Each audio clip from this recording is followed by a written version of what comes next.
Quel adulte au cours de sa vie ne s'est jamais senti impuissant devant un manque de compétences ou de connaissances pour mener à bien un projet, ou même pour renforcer son pouvoir d'agir en tant que personne dans la communauté ou dans la société? Quel adulte n'a jamais souhaité développer de nouvelles habilités, s'améliorer ou suivre une formation dans un domaine en particulier, mais a manqué de temps ou d'argent pour le faire? Combien d'entre nous peuvent se dire très honnêtement « Aujourd'hui, j'ai plus rien à apprendre. Mes connaissances actuelles sont suffisantes pour vivre, pour travailler, pour m'épanouir pleinement au sein d'une société qui ne cesse de se transformer. » Et plus largement même, au sein d'un monde qui connaît actuellement des enjeux d'envergure tels que la crise environnementale, les inégalités sociales, les discriminations de genre et plus encore. Combien d'entre nous sommes aujourd'hui pleinement satisfaits des ressources mises à disposition pour continuer d'apprendre, de s'informer, de se mettre à jour, tout en conciliant différentes sphères de sa vie, personnelle, professionnelle et familiale? Notre organisme, c'est ça aussi. Défendre le droit à l'éducation pour tous et toutes et le droit à l'apprentissage tout au long de la vie. Sans investissement solide de nos sociétés dans l'éducation des adultes, nous croyons que certains enjeux de société vont persister, voire même s'aggraver. Bonjour à vous et bienvenue sur le balado de l'éducation des adultes intitulé « En route vers notre forum ». Ce balado est une initiative de l'ICA, l'Institut de coopération pour l'éducation des adultes. Il a été pensé dans le cadre de l'organisation du Forum sur le bien public et le bien commun en éducation des adultes qui aura lieu les 7 et 8 juin prochains à la Grande Bibliothèque de Montréal. Moi, c'est Jessica Duvivier, agente de recherche et de développement à l'ICA, et initiatrice de ce balado. De mon côté, je m'appelle Émilie Tremblay, je suis chercheuse en éducation des adultes à l'ICA et je travaille à l'organisation du Forum. Notre ambition sur ce balado, c'est de vous faire découvrir le milieu de l'éducation des adultes au Québec et de rappeler aussi que l'éducation des adultes, c'est une composante importante de l'apprentissage tout au long de la vie, tout comme l'est celle des tout-petits et des jeunes. À travers des portraits de personnes qui œuvrent dans le domaine de l'éducation, de la formation et de l'apprentissage des adultes, à travers leur engagement, leurs convictions, leurs préoccupations, mais aussi leurs espoirs, leurs victoires et leurs idéaux, vous découvrirez un milieu fascinant, un milieu tout simplement vibrant. Donc, parlons éducation, oui, mais parlons aussi éducation des adultes et apprentissage tout au long de la vie.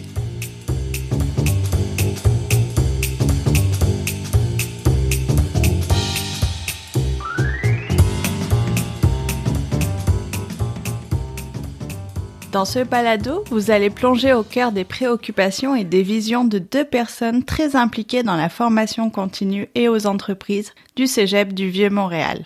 Il s'agit de son directeur Éric April et d'Andréane Gendron-Landry, conseillère pédagogique.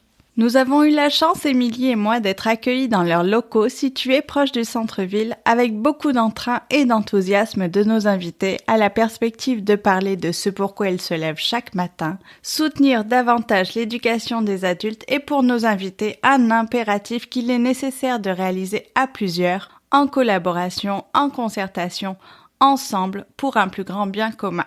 Et avant de vous présenter davantage le parcours de ces deux personnes passionnées et passionnantes, je vais vous résumer, sans entrer dans les détails, les grandes lignes de ce que vous allez entendre dans ce balado. On y parle de formation continue, de francisation, d'immigration, de projets collaboratifs. Nos invités abordent d'une même voix les besoins de l'apprenant et de l'apprenante adulte, leur parcours, de l'accompagnement et du soutien nécessaire à leur réussite.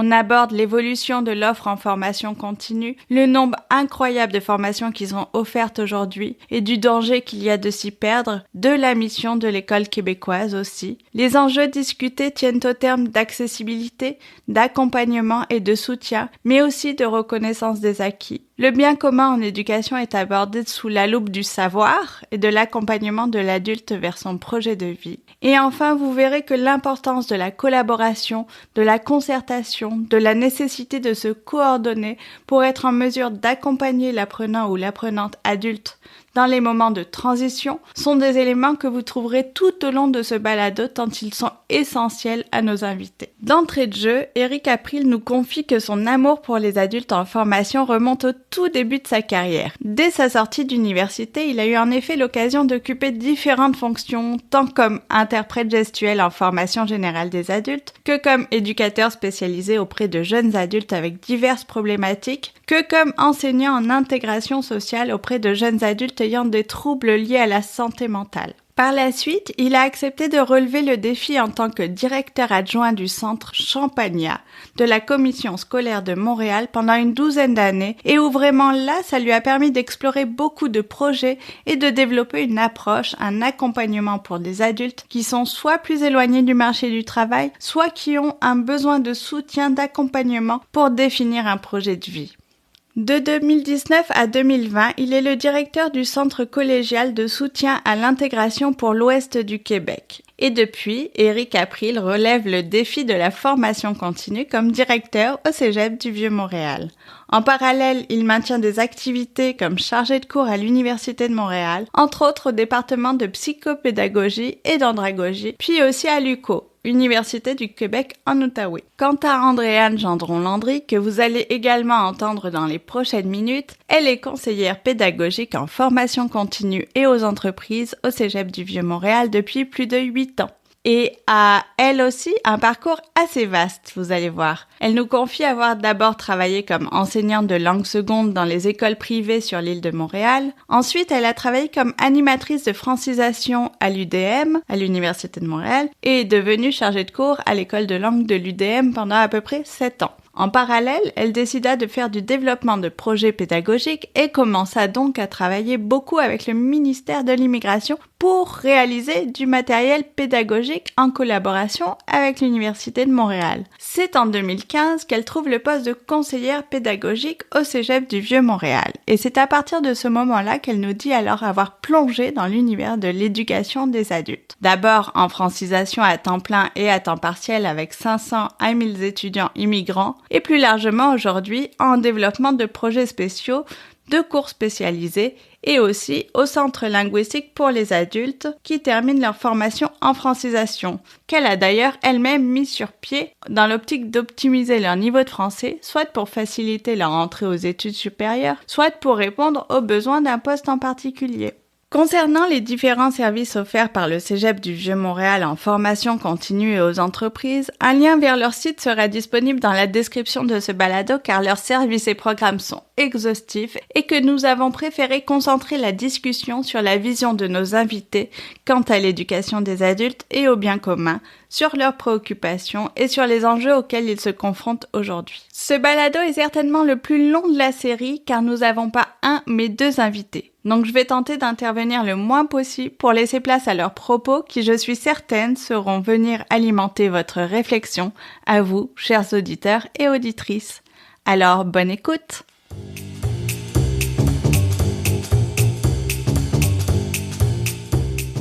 Moi, j'ai choisi de travailler en éducation, par vocation, parce que j'aime vraiment ça. J'aime ce que je fais. Un petit peu comme Éric, je suis passionnée de ce que je fais. Je le fais pas dans ma perspective à moi. Je le fais dans leur perspective à eux. Parce que j'aimerais ça qu'on fasse ça pour moi, si jamais, t'sais. Si jamais j'allais habiter dans un autre pays parce que je suis obligée, j'aimerais ça qu'on me le fasse. Moi, j'ai des victoires à tous les jours. Tous les jours, j'ai des petites victoires. Puis ça, pour moi, c'est ce qui fait que je continue le métier que je fais. Ma victoire de voir un étudiant qui, la semaine dernière, allait pas bien, me faire un sourire puis dire « Ah, ça va mieux aujourd'hui ». De voir un étudiant qui vient de graduer. De voir une étudiante qui vient me présenter son enfant. De voir une étudiante d'il y a 5 ans qui m'a dit « Grâce à toi, Andréane, je suis rendue au gouvernement canadien puis je travaille en anglais puis en français. » Ça, c'est mes victoires. Donc, est-ce que j'ai besoin d'avoir des plus grosses victoires? Je pense pas. Parce que ça, c'est mes petites victoires puis je les aime beaucoup. Puis j'ai entendu plein d'histoires sur le fait que c'était compliqué de retourner aux études, que c'était difficile en fait de rendre les notes en adéquation d'une université à une autre, d'un cégep à un autre, d'un programme à un autre, cette personne-là, parce qu'elle avait tel âge, qui pouvait pas rentrer dans ce secteur-là, donc on était obligé de le changer d'endroit, puis de le mettre dans un endroit qui qui fonctionnait peut-être pas pour l'individu. Donc, j'ai grandi avec ces histoires, OK, de tu fonctionnes pas dans le système. Il faut qu'on va te mettre ailleurs, mais c'est pas là que tu devrais être vraiment, mais on va te mettre ailleurs pour que tu répondes aux qualifications du système. Ce que j'aimerais, moi, OK, comme système d'éducation, ça serait un système d'éducation inclusif qui fait en sorte de regarder les dossiers, non pas seulement en termes de chiffres, de cote R, de proportion d'individus dans un programme, mais de voir la compétence de l'individu qui est devant eux. D'avoir des collaborations intersectorielles qui est entre le primaire, le secondaire, le cégep, l'université, le ministère de l'Immigration, le ministère de l'Immigration du Canada, de pouvoir justement parler à des ressources des CIUS, puis du travail social, puis de la DPJ, puis de pouvoir voir ensemble, OK, un cas, de pouvoir l'analyser, puis de pouvoir dire, voici le meilleur parcours pour lui ou pour elle. Pour moi, ça serait gagnant. Est-ce que c'est faisable? Peut-être pas. Peut-être que ça demanderait plus de ressources, ça demanderait plus une certaine ouverture. Mais pour moi, ça serait l'idéal. L'idéal de pouvoir accompagner les gens, puis de pouvoir leur donner exactement ce qu'il leur faut pour aller chercher le meilleur de leur potentiel. Il y a un étudiant, à un moment donné, il dit « Oui, mais moi, là, si je m'inscris à ton programme, qu'est-ce qui dit que je réussis? » J'ai dit « Monsieur, je vous jure que vous allez réussir si vous faites mon programme. Parce que je vais tout faire pour que vous réussissiez. » Bonjour, d'abord, je m'appelle Andréane Gendron-Landry. Je suis conseillère pédagogique au Cégep du Vieux-Montréal à la formation continue aux entreprises. Alors, bonjour, mon nom est Éric April. Je suis directeur de la formation continue aux entreprises au Cégep du Vieux-Montréal. Ce qui me motive personnellement et professionnellement, c'est vraiment le besoin de l'adulte, où il est, qui il est, puis selon de l'aider à définir, je reviens beaucoup sur projet de vie, sur cheminement, puis de contribuer à l'expression de son besoin, à l'expression de sa demande, lui offrir une opportunité, une chance d'accéder à, par exemple, une formation qualifiante ou non qualifiante, puis de le soutenir tout au long du processus jusqu'à la fin, c'est extraordinaire. C'est extraordinaire. J'ai eu la chance de le faire à plusieurs reprises, quand même dans des contextes difficiles. Et puis ça prend aussi en même temps une grande humilité parce que c'est pas nous qui mettons nécessairement le tempo ou le rythme. On n'impose pas le rythme, on est là en soutien, on est là en accompagnement. Il faut accepter les ruptures, les interruptions. Il faut favoriser le retour, cette possibilité-là. Mais quand on regarde, par exemple, un apprenant et son parcours et son développement et ce qu'il a atteint, puis qui goûte à la réussite, de dire « Ah, j'ai été capable », puis après ça, ça change en je suis capable et je serai encore mieux », ben moi c'est pour ça que je suis payé.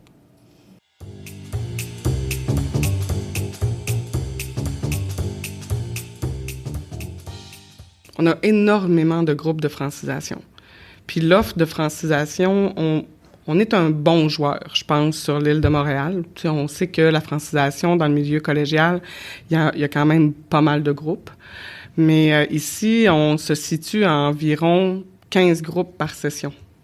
15 groupes par session multiplié par 20, ça donne quand même un chiffre intéressant qui se situe dans les environs de 250 à 350 personnes immigrantes adultes. Personnes immigrantes adultes qui arrivent aussi avec leurs besoins, avec leurs difficultés, avec leurs nécessités, avec leurs réalités aussi. Puis, on a toute une portion de cours de francisation qui se donne en ligne. Donc, qui se donne à des gens qui ont un niveau de français un petit peu plus élevé. Donc, on parle d'un niveau 6-7 de connaissances en français. Puis, ils sont éparpillés un peu partout, OK, dans la province du Québec. Puis, ils décident de prendre des cours spécialisés dans des domaines d'études ou des domaines spécialisés, comme par exemple soins infirmiers, santé, génie. Puis ça, c'est tous des cours qui sont dispensés, oui, par le ministère de l'Immigration, mais tu as besoin d'avoir une structure autour pour encadrer ces étudiants-là. C'est pour ça, tout à l'heure, quand je disais qu'on avait entre 800 et 1000 étudiants par année, c'est énorme. Puis le bassin est énorme, puis leur demande aussi existe, et c'est des demandes qui sont vraiment différentes, que ce soit en présence ou en ligne, si on est en emploi ou en recherche d'emploi, si on est, par exemple, parce que là, on a plusieurs catégories d'immigration aussi, si on est réfugié, si on est demandeur d'asile, si on est résident permanent, bon, etc., etc. De l'autre côté, on a aussi un centre linguistique, okay, qui justement vient juste récupérer un petit peu les personnes qui ont envie, parce qu'on s'entend que la formation aux adultes, c'est apparemment tout au long de la vie. Donc, pourquoi s'arrêter seulement parce qu'on a fini la francisation, on a obtenu un niveau, pourquoi on continue pas à se former? Donc, dans l'idée du centre linguistique, c'était de dire, on va donner des ateliers, des cours de perfectionnement accessibles. C'est des cours qui se donnent en ligne une fois encore, mais accessibles justement aux gens qui sont déjà en emploi et qui veulent se perfectionner à l'écrit, à l'oral, pour pouvoir obtenir un meilleur emploi, pour pouvoir postuler dans des meilleurs emplois aussi, ou dans une autre perspective de vie. Donc, on a quand même développé une grande offre de services à ce niveau-là, puis aussi d'accompagnement des employeurs. Parce que qui dit employés immigrants qui cherchent à améliorer leur français, dit il faut accompagner aussi les employeurs à travers tout ça. Puis, vient tous les autres projets à côté. Exemple, pour rejoindre une certaine clientèle ou un certain public qui est d'adultes avec la SDCM, un de nos partenaires, on a conçu, en fait, c'était une demande du ministère de la langue française, puis on a conçu un matériel pédagogique pour justement aller apprendre chez le restaurateur à parler français. Donc, les formateurs vont sur place, passent 1 heure, puis on commence tranquillement à faire la langue du travail. On n'est pas non plus dans la langue du quotidien, mais on est dans la langue du travail. On va aller vers l'adulte au lieu que l'adulte vienne vers nous, puis on va sortir l'éducation du milieu institutionnel pour aller plus dans les entreprises. Elle mentionne ensuite un autre projet dont ils sont très fiers, qu'elle prénomme le projet Passerelle. Se rendant alors compte que les immigrants arrivent ici avec un bagage complet, un bagage de vie, un bagage de carrière, un bagage d'emploi, etc., puis qu'ils ont ce souhait que de récupérer le plus rapidement possible la réalité qu'ils avaient dans leur pays d'origine, le projet Passerelle a été mis sur pied. Il est présentement juste à l'intention des infirmiers et infirmières, parce qu'il y a une pénurie actuellement, et est construit conjointement avec le CIUS Centre-Sud, le ministère de l'Immigration et le Cégep du Vieux-Montréal. En gros, Andrea nous explique que ce projet Passerelle prend les étudiants et étudiantes qui ont échoué au test d'entrée pour l'attestation d'études collégiales, AEC, en soins infirmiers. On les met dans un programme de 22 semaines, ça veut dire que le matin, ils sont en immersion clinique, donc ils sont en interrelation avec les personnes dans l'hôpital ou dans le CHSLD. Ils apprennent des nouveaux mots, ils apprennent le français à travers tout ça, puis l'après-midi, ils ont des cours. L'idée, c'est de créer la réussite, d'amener les étudiants adultes à être fiers de leur parcours, à être fiers de leur réussite, à dire « je suis pas un citoyen de seconde zone, parce que je suis immigrant. Non, je fais partie de l'avenir du pays. » Quand on parle de services aux entreprises, effectivement, j'ai bien aimé quand Andréane dit « on va vers l'adulte ». Pour nous, c'est quand même assez important. C'est une approche qui est essentielle parce que ça nous permet vraiment de s'assurer de répondre aux besoins de formation. Puis quand on parle services aux entreprises, services aux individus, on parle tout de la requalification qu'on a vécu, la requalification des travailleurs suite à la COVID aussi, mais au développement de compétences et des nouvelles aussi compétences qui sont à venir, à développer si on parle juste, si on fait des liens entre autres avec la pénurie d'emploi, puis maintenant là, les compétences du futur.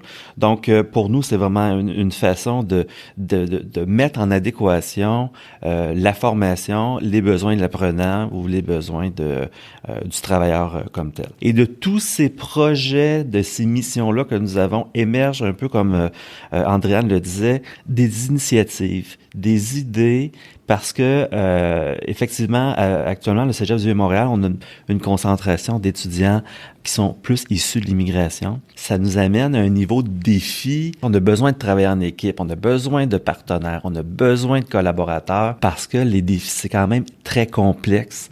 On utilise le terme andragogie pour les personnes qui sont issues de l'immigration. Puis quand on ajoute l'aspect de besoins particuliers chez l'apprenant ou de difficultés d'apprentissage, on peut plus... il faut l'utiliser, il faut conjuguer pour être en mesure de mettre en place des actions éducatives qui visent la réussite. Et la réussite, c'est vraiment un enjeu extrêmement important. Puis c'est peut-être pour ça que j'ai été interpellé depuis plusieurs années pour les adultes qui sont plus marginalisés ou qui présentent des besoins particuliers. Et j'inclus les adultes en situation de handicap aussi, de découvrir ou de redécouvrir la notion de réussite, la saveur de réussite. Vous savez, lorsqu'on regarde les récits de vie un peu dans la recherche, puis qu'on regarde un peu leur parcours, qu'est-ce qui fait en sorte que finalement, ils ont bifurqué, soit pour, par exemple, les personnes immigrantes pour immigrer, mais pour d'autres adultes, des arrêts de formation, des parcours de formation très diversifiés, plus atypiques. On voit aussi ce bagage-là et des fois, de croire en sa réussite, de croire son potentiel. En tout cas, moi, ça fait partie personnellement et professionnellement de ma mission première. Et tout ça, dans le cadre d'un projet de vie, ça rend le tout admissible pour chacun des adultes qui décident que ce soit formation créditée ou non créditée, donc un diplôme ou une qualification, ou ne serait-ce que pour augmenter son niveau de connaissance et de compétences.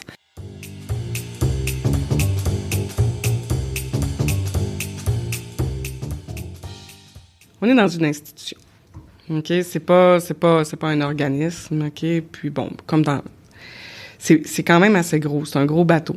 OK, comme si on parle du ministère, c'est un encore plus gros bateau puis tout ça, mais il y a des politiques institutionnelles, mais il y a aussi des plans stratégiques sur telle chose, puis il y a aussi on est aussi sur des plans stratégique gouvernementale. Il y a des choses que, par exemple, le ministère de l'Immigration va mettre de l'avant. Il y a aussi des politiques qui va surgir aussi du ministère de l'Éducation.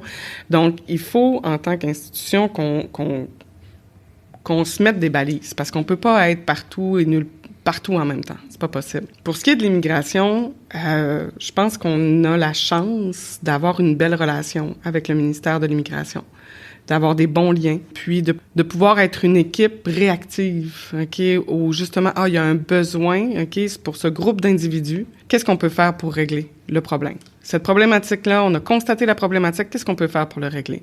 Puis en équipe, OK, puis c'est ça qui est intéressant, c'est que on est capable d'aller chercher des solutions, on est capable d'inventer, parce que souvent, ça n'existe pas encore, ou ça existait, ou on remet au goût du jour. On invente le processus, ou on réinvente le processus, puis on met en place.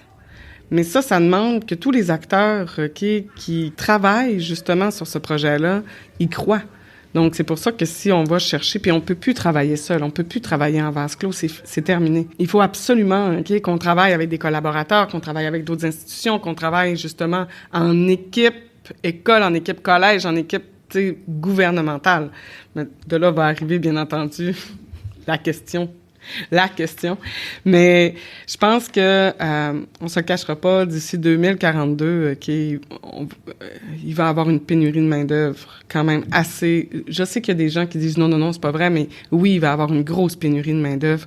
Puis il faut qu'on soit capable d'accueillir, de former, d'amener aussi les gens à comprendre comment nous on fonctionne ici dans la société d'accueil. Et ça demande d'amener justement des personnes qui n'ont peut-être pas les mêmes compétences à les développer au maximum de leur capacité. puis à les accueillir, les accompagner, leur dire ça va bien aller, peu importe ce qui est arrivé.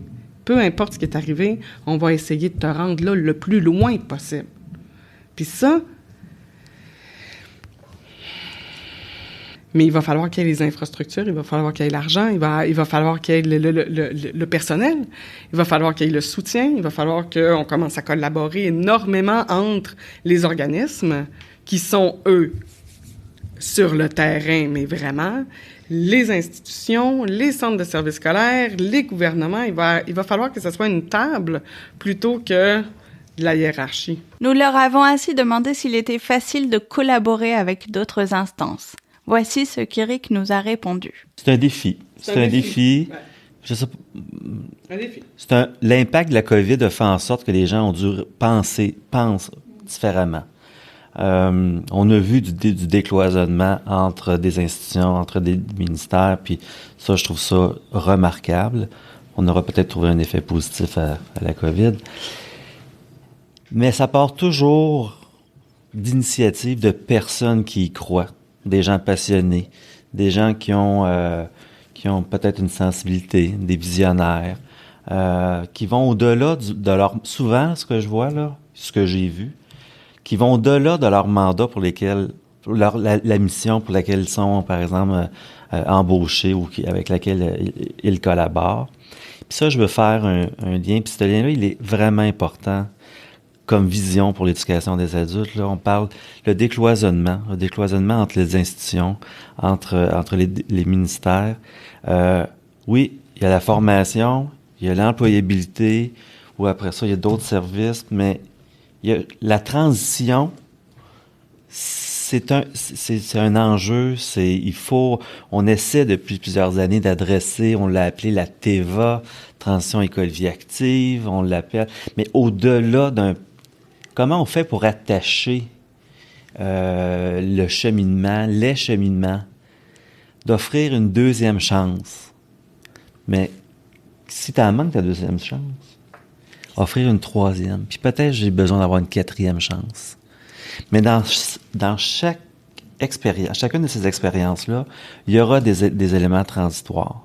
Et on sait, dans la recherche, on le voit, hein, que la transition, c'est un très grand facteur de risque pour ne pas mener à terme un projet de vie, pour ne pas mener à terme un cheminement quelconque. Alors ça, donc cette transition-là va vraiment nous aider. Ça va nous aider à que la formation soit en meilleure adéquation, cette transférabilité entre les connaissances, entre les compétences développées chez l'adulte, et selon les mandats des différents acteurs, de se donner l'opportunité d'élargir sa vision, de croire en quelque chose qui est possible avec le mot « ensemble ». Pour moi, c'est vraiment extrêmement important. Et bien, l'enjeu de la réussite. La réussite, c'est pas nécessairement l'obtention d'un diplôme qualifiant, d'avoir un A+, un examen. C'est quoi la réussite? Une réussite peut être remplie de parcours d'embûches, mais comment reconnaître cette réussite-là? Comment la quantifier? Comment l'illustrer? Comment la promouvoir? Comment amener un adulte qui a eu un parcours difficile pour plein de raisons, puis lui dire « T'es capable. Compte sur moi, crois en toi, t'es capable, je vais t'aider à réussir. » C'est ça, tous les projets, ils n'ont pas réussi. OK, mais qu'est-ce qu'on fait? Qu'est-ce qu'on propose? On ne peut pas rester dans l'inaction. OK, ouais. Ça n'a pas réussi. Tu n'as pas les compétences minimales pour t'engager dans des études postsecondaires. OK, qu'est-ce qu'on t'offre? Du moment où je le sais, moi, comme acteur de l'éducation, comme gestionnaire, comme visionnaire, comme leader pédagogique pour mon équipe, je peux pas dire que je suis pas au courant puis que je peux pas rester en l'inaction. C'est là qu'émergent des projets, c'est là qu'émergent il y a des côtés un peu qui deviennent innovants. Puis après ça, bien c'est d'aller chercher les bons collaborateurs, c'est souvent forcer un peu la collaboration. Quand je dis forcer, c'est pas obligé, mais c'est dire on va le faire ensemble. On va se soutenir et ce sera une réussite. Même si elle est remplie d'embûches, même si elle est remplie de plein de difficultés. Avoir un beau projet comme le recrutement des 1000 infirmières diplômées hors Canada, c'est plein de défis. L'enjeu de la réussite est au cœur. Mais la réussite, c'est pas juste le cégep qui apporte la réussite. La réussite, c'est quand même l'affaire de tous. C'est l'affaire qui est responsable du processus migratoire, les conditions, de logement, de garderie, d'arrivée, de la régionalisation. Puis après ça, oui, il y a le contexte de formation. Puis après ça, c'est la transférabilité, l'employabilité, l'intégration en emploi, le maintien en emploi. Donc, la réussite, c'est l'affaire de tous. Très belle citation, n'est-ce pas? C'est le genre de phrase dont on a envie de se souvenir pour le ressortir au moment opportun. S'en est suivi une réflexion sur la mission de leur institution, de l'évolution de l'offre éducative depuis les années 2000, de la mission de l'école québécoise qui est d'instruire, de qualifier et de socialiser. Et vous verrez que l'aspect du rôle du citoyen est très important et qu'il y a un travail à faire.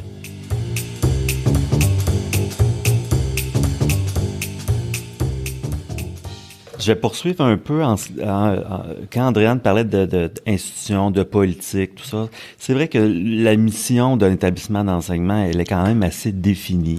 C'est une mission qui est éducative. On est quand même légiféré par des cadres réglementaires, par exemple, des programmes d'études, des régimes pédagogiques. Donc, ça vient un peu circonscrire ce que j'appelle un peu le carré de sable. Si je regarde depuis... si on recule depuis le début des années 2000, puis peut-être plus parler un peu de l'offre de formation, ça a quand même assez évolué, là, si on regarde un peu au niveau de l'éducation des adultes, davantage orienté vers un retour aux études.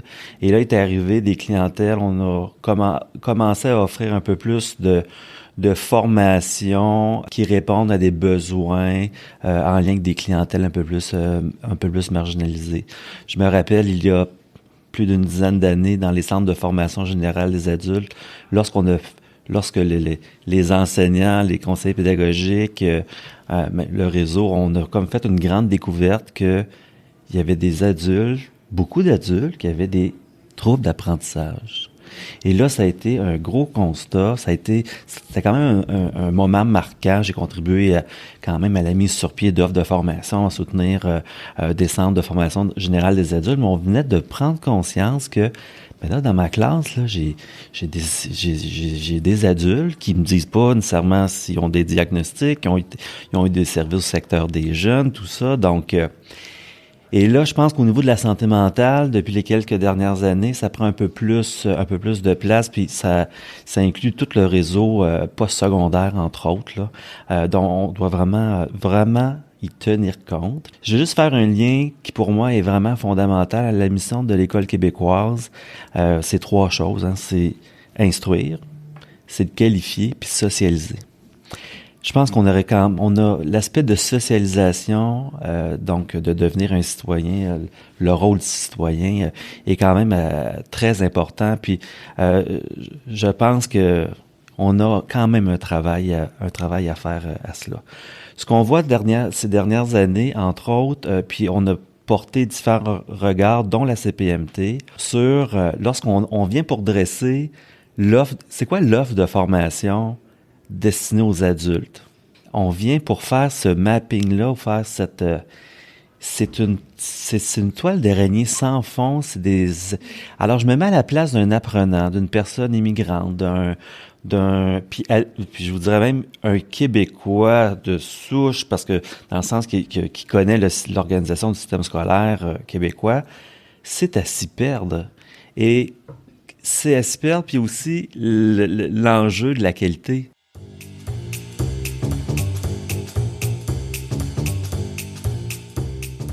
Les défis majeurs en éducation des adultes, moi, je vous dirais, c'est accessibilité, accompagnement, soutien. C'est ces 3 mots-là. Je crois fondamentalement que toute personne est capable d'apprendre, peu importe l'âge. Peu importe l'âge. Il y a encore des adultes, qui ont 90 ans, puis qui apprennent encore. Mais ça se fait dans certains contextes, dans certaines façons de faire. Il faut, je pense que accompagner assurément, rendre l'éducation accessible, arrêter de se prendre pour un professeur théoricien, chercheur dans mathématiques quantiques. Non. Rendez les choses accessible. Faites en sorte que la salle de classe ou le restaurant ou l'endroit où la personne est, OK, devienne son laboratoire.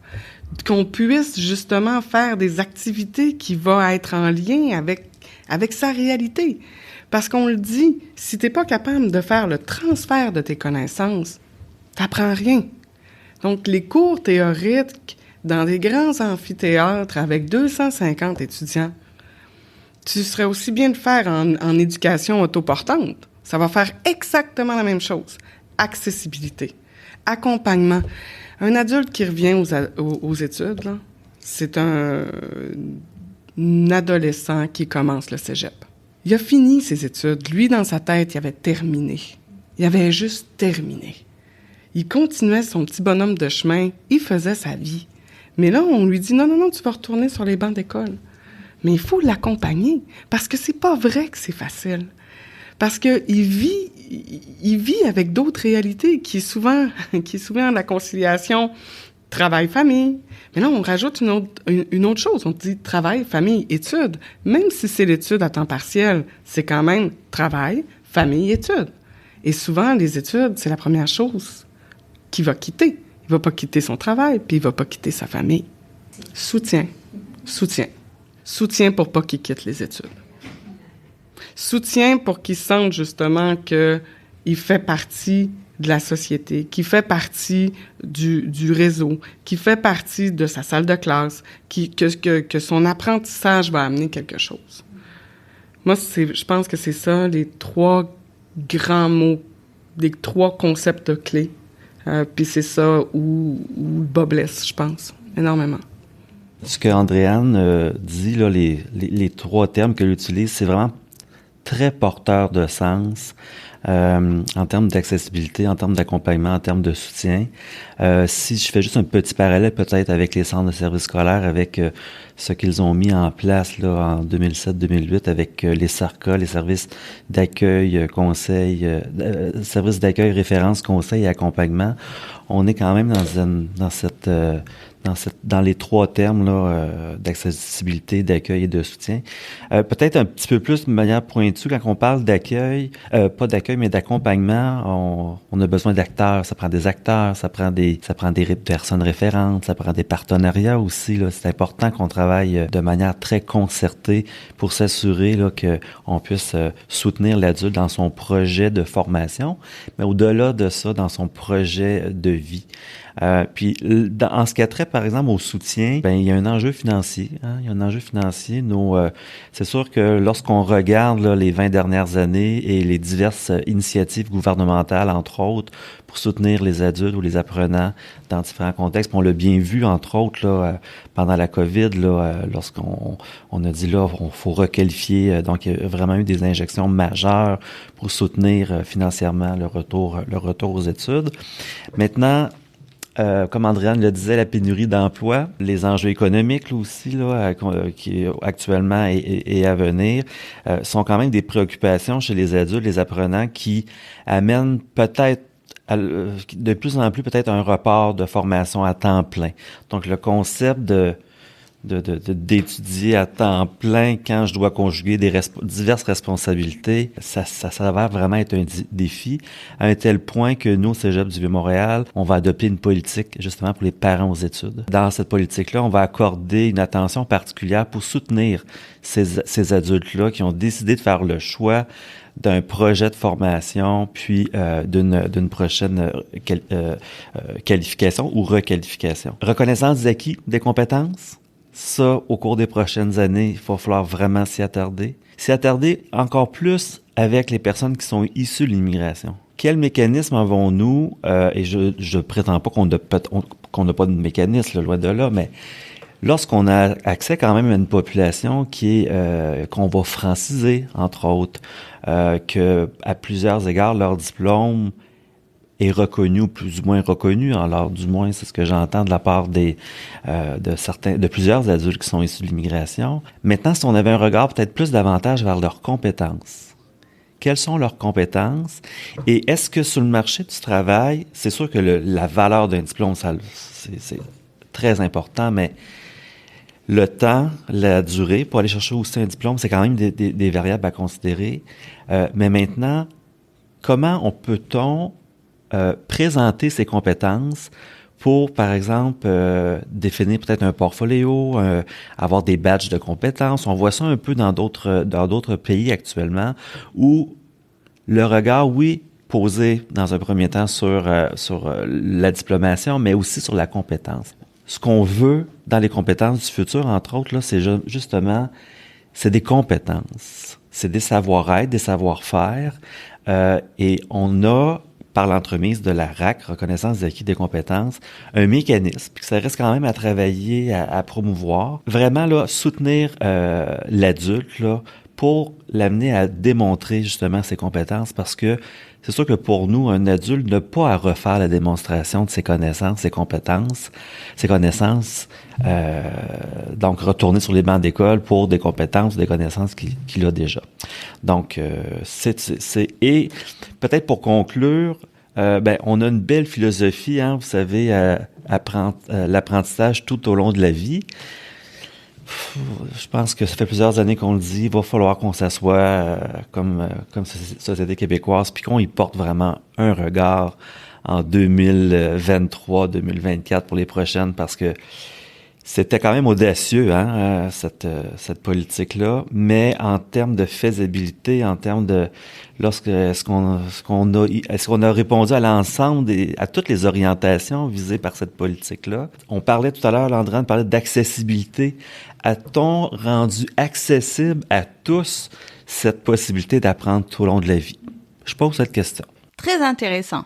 Et d'ailleurs, Éric fait mention ici de la politique de 2002 que nous souhaiterions actualiser afin de la rendre plus inclusive, mais aussi plus adéquate aux enjeux et aux réalités d'aujourd'hui. Nous en avons donc profité pour leur demander ce qu'ils pensaient d'une nouvelle politique en éducation des adultes. Je vous laisse écouter leurs réflexions à ce propos.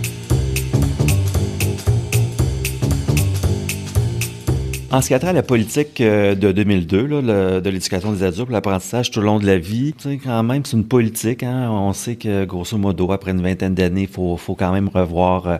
C'est comme les programmes de formation, c'est la même chose. Là, ça évolue dans le temps. Et je pense que la question qu'on doit se poser, c'est est-ce que nous, comme société québécoise, qu'est-ce qu'on veut offrir à nos apprenants? Qu'est-ce qu'on entend par formation continue? Jusqu'où on va aller dans le développement de compétences? Là, je parlais un petit peu de la reconnaissance, de la RAC, reconnaissance des acquis des compétences, mais jusqu'où on veut aller? La population, on sait que on connaît, grâce à la recherche, entre autres, on connaît beaucoup plus la nature des besoins particuliers. Puis ça complexifie aussi naturellement nos interventions éducatives. Mais apprentissage tout au long de la vie, nos personnes qui sont plus âgées, le maintien des acquis, est-ce que on considère cela comme un apprentissage tout au long de la vie? Et à partir d'un nouveau constat, je pense que les principaux acteurs, donc entre autres les différentes institutions d'enseignement, postsecondaires ou puis même le milieu du travail, puissent coordonner de nouvelles actions plus ciblées, puis plus centré sur réellement les besoins pour avoir une adéquation entre l'apprentissage puis l'employabilité, entre autres.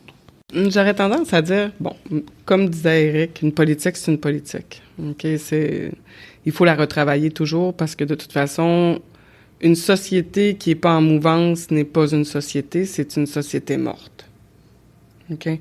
Donc, il me semble à un moment donné que dans les dernières années, surtout, dans les 5 dernières années, je vous dirais, il y a beaucoup de choses qui ont changé. Il y a beaucoup de perceptions qui ont changé aussi.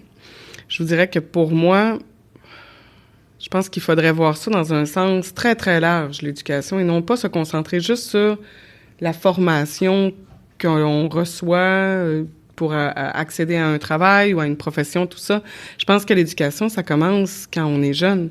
Puis je pense que l'éducation, puis la sensibilisation à l'éducation permettrait d'aller chercher plusieurs personnes qui, malheureusement, ne vivent peut-être pas dans les conditions optimales pour accéder, justement, à l'éducation.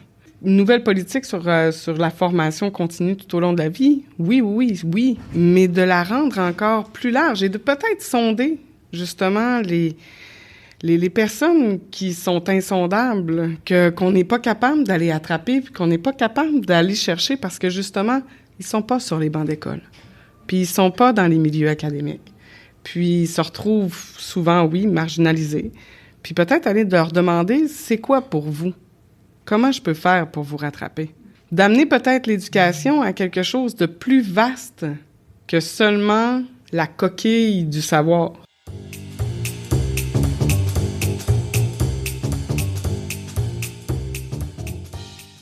À l'évocation du savoir, Éric a d'ailleurs tout de suite pris la balle au bond pour l'accoler à la notion de bien commun, posant une question alors particulièrement intéressante, vous verrez. Suivi de la réflexion d'Andréane sur la notion de bien commun et d'accessibilité, mais aussi d'accompagnement d'apprenants et d'apprenantes au parcours atypique, qui sera appuyé par Éric via l'expression de leurs besoins et de leurs projets de vie. Ma première réflexion serait portrait davantage sur le savoir. Bon, alors le savoir, l'accessibilité du savoir. Si on recule il y a 20 ans, mais pas si loin que ça, là, mais le savoir était vraiment exclusivement concentré dans les établissements d'enseignement. Mais maintenant, le savoir, il est accessible partout. Partout. Alors, pour répondre à la question, je relancerai une question à savoir, le savoir, considérant qu'il est accessible, puis là, même le savoir scientifique, là, tous les savoirs sont accessibles maintenant. Est-ce que le savoir relève d'un bien public ou est-ce que le savoir relève d'un bien commun? Dans ma perspective, OK, savoir, éducation, c'est un bien commun. Ça appartient à tous. Ça appartient à tous et ça devrait être accessible à tous. Le plus possible. On se bat depuis des années, OK, au Québec pour garder justement l'accessibilité, OK, aux études quand même assez basses, OK, dans les prix pour qu'on puisse justement, que tous puissent accéder justement à l'éducation. C'est essentiel que ça reste un bien commun. Puis qu'on soit tous là pour y travailler ensemble, le plus possible ensemble. Oui, il y a beaucoup, comme je vous l'ai dit au début, j'ai travaillé dans des écoles privées. Puis, il y a un déséquilibre à un moment donné qui se fait. Il y a un déséquilibre parce qu'on n'a plus un étudiant, on n'a plus un être humain devant soi. On a de l'argent. Puis quand on est rendu qu'on voit de l'argent au lieu de voir les yeux d'une personne, c'est là où j'ai un petit peu... Il y a comme une dichotomie là, qui se place. Là. Donc, oui, faisons en sorte que ça reste démocratisé. Puis qu'on puisse justement se concentrer sur l'humain d'abord et avant tout. Parce que c'est ça, l'éducation. C'est être avec des humains. C'est ce que je pense, à mon sens. On accueille des gens okay, qui, parfois, ont des parcours atypiques.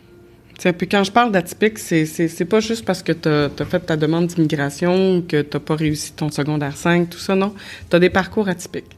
Seulement parce que ton parcours de vie a été peut-être un petit peu plus hors norme que la norme le dicte habituellement. Donc, non, j'ai peut-être pas fait, OK, mon primaire dans les temps voulus, mon secondaire, mon cégep, J'ai bifurqué. Je suis allée voir d'autres choses dans la vie. Donc, ce que la formation continue qui fait, c'est justement de rattraper ces gens-là puis de dire, vous voyez, on est capable, OK, de vous amener à tel niveau, à tel moment, à tel instant, OK, puis de vous accompagner pour que vous rentriez sur le marché du travail dans ce que vous voulez. Puis si vous voulez continuer plus loin après, bien, vous allez avoir l'opportunité. C'est d'amener, je pense que ce qu'on est capable de faire, c'est de prendre l'individu à un niveau X et pouvoir lui offrir, dans toute sa capacité, de l'amener au niveau Y, là où il veut. Je pense que ce qu'on est capable de faire, puisqu'on fait de plus en plus, okay, c'est d'écouter les besoins des participants puis des candidats. Puis ça, être à l'écoute, je pense que c'est une de nos forces, on va le dire. C'est une de nos forces. En continuité de ce qu'Andréane dit, en ce qui a trait au bien commun, c'est sûr que dans une vision éducative, une approche andragogique ou pédagogique qui est centrée sur les besoins de l'adulte ou de l'apprenant, on travaille chez l'adulte l'expression de ses besoins, puis on l'amène dans un projet de formation, dans le cadre d'une institution ou un projet de développement de compétences, mais on agit comme acteur clé dans son projet de vie. Et ça, considérant que la finalité a un impact sur le projet de vie de la personne, des apprenants ou d'un groupe ciblé, ça peut être aussi un groupe ciblé pour répondre à leurs besoins, on est beaucoup dans le bien commun.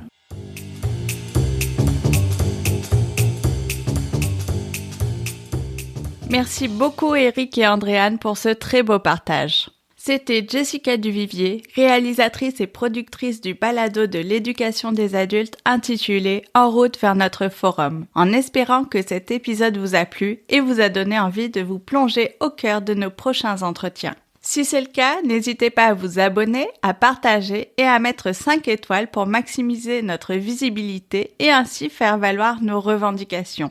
Dans notre prochain épisode, vous aurez la chance d'entendre Jean Lortie, président de la CPMT, soit de la Commission des partenaires du marché du travail. Nouvellement élu président pour un mandat de 3 ans, Jean Lortie est sans aucun doute un homme ambitieux, avec une vision affûtée et sur le long terme de l'avenir des travailleurs et des travailleuses du Québec. Vous aurez ici la chance non seulement de cerner sa vision de l'éducation des adultes, mais aussi de découvrir ses intentions d'action, non seulement pour les 3 prochaines années de son mandat, mais plus particulièrement sur les 10 années à venir.